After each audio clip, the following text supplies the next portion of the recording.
നമ്മളെല്ലാവരും ഏറ്റവും കൂടുതൽ ബുദ്ധിമുട്ടുന്നത് ഫോൺ എങ്ങനെ ചാർജ് ചെയ്യാമെന്നുള്ളതാണ്. ഫാസ്റ്റായിട്ട് പലപ്പോഴും ചാർജ് ചെയ്യാൻ പറ്റില്ല. 3/4 മണിക്കൂർ അല്ലെങ്കിൽ 1 മണിക്കൂറൊക്കെ വേണം ഫോണൊന്ന് ഫുൾ ചാർജ് ആകാൻ.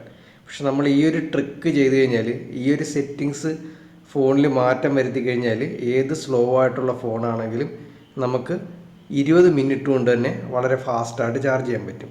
അപ്പോൾ അതിനുവേണ്ടി ഫോൺ സെറ്റിങ്സ് ഓപ്പൺ ചെയ്യുക. ഓപ്പൺ ചെയ്താൽ ഇവിടെ ഡിസ്പ്ലേ എന്ന് പറയുന്നൊരു ഓപ്ഷൻ കാണാൻ കഴിയുന്നുണ്ടോ? ഡിസ്പ്ലേ അത് നിങ്ങൾ ഓപ്പൺ ചെയ്ത് കഴിഞ്ഞാൽ ഇവിടെ ബ്രൈറ്റ്നസ് ലെവൽ എന്ന് പറയുന്നൊരു ഓപ്ഷൻ ഉണ്ട്.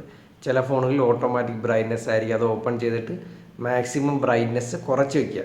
അല്ലെങ്കിൽ നിങ്ങളുടെ ഫോണിൽ ഓൾവേസ് ഓൺ ഡിസ്പ്ലേ ഒക്കെ ഉള്ള ഫോണാണെങ്കിൽ ചാർജ് ചെയ്യുന്ന സമയത്ത് ഡിസ്പ്ലേ ഇങ്ങനെ ഇടയ്ക്ക് ഓണായിരിക്കും. അപ്പോൾ ചാർജ് പെട്ടെന്ന് തീരാനുള്ള സാധ്യതയുണ്ട്. നമ്മൾ ചാർജ് ചെയ്യുന്നതോടൊപ്പം തന്നെ ചാർജ് കുറഞ്ഞു പോകാനുള്ള സാധ്യതയുണ്ട്. അപ്പോൾ ഫുൾ ചാർജ് ആകാൻ വീണ്ടും സമയമെടുക്കും. നിങ്ങൾ ഈ ബ്രൈറ്റ്നസ് മാക്സിമം കുറച്ച് കൊടുക്കുക. എന്നിട്ട് വീണ്ടും താഴേക്ക് സ്ക്രോൾ ചെയ്ത് കഴിഞ്ഞാൽ ലോക്ക് സ്ക്രീൻ എന്ന് പറയുന്ന ഓപ്ഷൻ നിങ്ങൾക്ക് ഇവിടെ കാണാൻ കഴിയും. കണ്ടോ, ഇതാണ് ലോക്ക് സ്ക്രീൻ. നിങ്ങളുടെ ഫോണുകളിൽ ലോക്ക് സ്ക്രീൻ നിങ്ങൾക്ക് കാണാൻ കഴിഞ്ഞില്ലെങ്കിൽ സെറ്റിങ്സിൻ്റെ ഏറ്റവും മുകളിലൊരു സെർച്ച് ഉണ്ട്. അവിടെ നിങ്ങൾ ലോക്ക് സ്ക്രീൻ എന്ന് സെർച്ച് ചെയ്ത് കഴിഞ്ഞാൽ ഈ ഓപ്ഷൻ കാണാൻ കഴിയും. കണ്ടോ, ഇവിടെ കണ്ടോ ലോക്ക് സ്ക്രീൻ എന്ന് പറഞ്ഞ ഓപ്ഷൻ ഉണ്ട്. അത് ഓപ്പൺ ചെയ്തിട്ട് നിങ്ങൾ ലോക്ക് സ്ക്രീൻ ടൈം എന്നുള്ള ഇവിടെ കണ്ടോ 2 മിനിറ്റാണ് കിടക്കുന്നത്. അത് മാറ്റിയിട്ട് 15 സെക്കൻഡ് ആക്കി കൊടുക്കുക. ലോക്ക് സ്ക്രീൻ എന്ന് വെച്ചാൽ 2 മിനിറ്റ് കഴിഞ്ഞിട്ടായിരിക്കും നമ്മുടെ ഫോൺ ലോക്ക് ആകുന്നത്. അപ്പോൾ അതുവരെ നമ്മുടെ ബാറ്ററി ചാർജ് തീർന്നു പോകും. നമ്മൾ 15 സെക്കൻഡ് വെച്ച് കഴിഞ്ഞാൽ നമ്മൾ വർക്ക് ചെയ്തിരിക്കുന്ന സമയത്ത് 15 സെക്കൻഡ് കഴിയുമ്പോൾ ഓട്ടോമാറ്റിക്കായിട്ട് ഫോൺ ലോക്കാകും. അതുവഴി നമ്മുടെ ബാറ്ററി ചാർജ് തീരത്തില്ല. ചാർജ് ചെയ്യുന്ന സമയത്ത് പെട്ടെന്ന് ചാർജ് ആവുകയും ചെയ്യും. ഇനി നിങ്ങൾ ശ്രദ്ധിക്കേണ്ട കാര്യം, നിങ്ങൾക്ക് ഒരു 15 മിനിറ്റ് അല്ലെങ്കിൽ ഒരു 10 മിനിറ്റൊക്കെ അത്യാവശ്യ കോളുകളൊന്നും വരാനില്ലെങ്കിൽ നിങ്ങൾ ഫ്ലൈറ്റ് മോഡിലിട്ടിട്ട് ചാർജ് ചെയ്ത് കഴിഞ്ഞാൽ ഒരു 20 മിനിറ്റ് കൊണ്ട് തന്നെ ഏത് ഫോണും ഫുൾ ചാർജ് ആകുന്നതായിരിക്കും.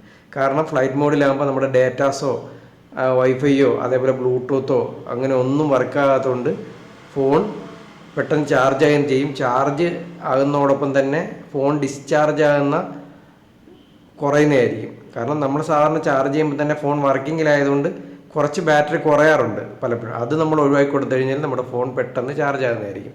ഇനി നിങ്ങൾക്ക് ഫ്ലൈറ്റ് മോഡിൽ ഇടാൻ പറ്റത്തില്ല, അത്യാവശ്യ കോളുകൾ വരുന്ന ആൾക്കാരാണെങ്കിൽ നിങ്ങൾ SIM and network phone settings open ചെയ്തിട്ട് അതിൻ്റെ അടുത്ത് സിം ആൻഡ് നെറ്റ്വർക്ക് എന്ന് പറഞ്ഞൊരു ഓപ്ഷൻ ഉണ്ട്. അതുകൊണ്ട് ഇതാണ് ഓപ്ഷൻ, സിം ആൻഡ് നെറ്റ്വർക്ക്. അത് ഓപ്പൺ ചെയ്തിട്ട് നിങ്ങൾ ഉപയോഗിക്കുന്ന ഏതൊക്കെ സിമ്മാണോ അത് ഇതേപോലെ സെലക്ട് ചെയ്യുക. സെലക്ട് ചെയ്തിട്ട് അതിൻ്റെ അകത്ത് പ്രിഫേർഡ് നെറ്റ്വർക്ക് എന്ന് പറഞ്ഞ ഓപ്ഷൻ ഉണ്ട്. പ്രിഫേർഡ് നെറ്റ്വർക്ക് അത് നിങ്ങൾ ഇതേപോലെ ഓപ്പൺ ചെയ്തിട്ട് അതിൻ്റെ അകത്ത് 4G ആണ് കിടക്കണമെങ്കിൽ അത് 2G ആക്കി മാറ്റുക. കാരണം ഈ 4G നെറ്റ്വർക്കും 5G നെറ്റ്വർക്കും ഒക്കെ ആണെങ്കിൽ പെട്ടെന്ന് ഫോണിൻ്റെ ചാർജ് തീർക്കുന്നതാണ്. കാരണം കുറച്ചുകൂടെ ഫ്രീക്വൻസി കൂടിയ നെറ്റ്വർക്കുകളായതുകൊണ്ട്. അപ്പോൾ നിങ്ങളുടെ വീട്ടിൽ ചിലപ്പോൾ റേഞ്ച് കുറവാണെങ്കിൽ ഈ 5G 4G നെറ്റ്വർക്കിൽ സെർച്ച് ചെയ്യുന്നതുകൊണ്ട് ചാർജ് ചെയ്യുന്ന സമയത്ത് പെട്ടെന്ന് ചാർജ് ഇറങ്ങിപ്പോകാനുള്ള സാധ്യതയുണ്ട്. പക്ഷെ നമ്മൾ 2G നെറ്റ്വർക്കിലേക്ക് വെച്ച് കഴിഞ്ഞാൽ ഫുൾ റേഞ്ച് ആയിരിക്കും, അധികം ചാർജ് കുറയില്ല, പെട്ടെന്ന് ചാർജ് ആകാനുള്ള സാധ്യത കൂടുതലാണ്. ഇത് ജിയോ സിമ്മിലാണെങ്കിൽ നമുക്ക് പറ്റില്ല. ജിയോ 5G മാത്രമായതുകൊണ്ട് മറ്റുള്ള ഫോണുകളിൽ ഇത് നമുക്ക് പ്രവർത്തിപ്പിക്കാവുന്നതാണ്. അപ്പോൾ ഈ കാര്യം ശ്രദ്ധിക്കുക.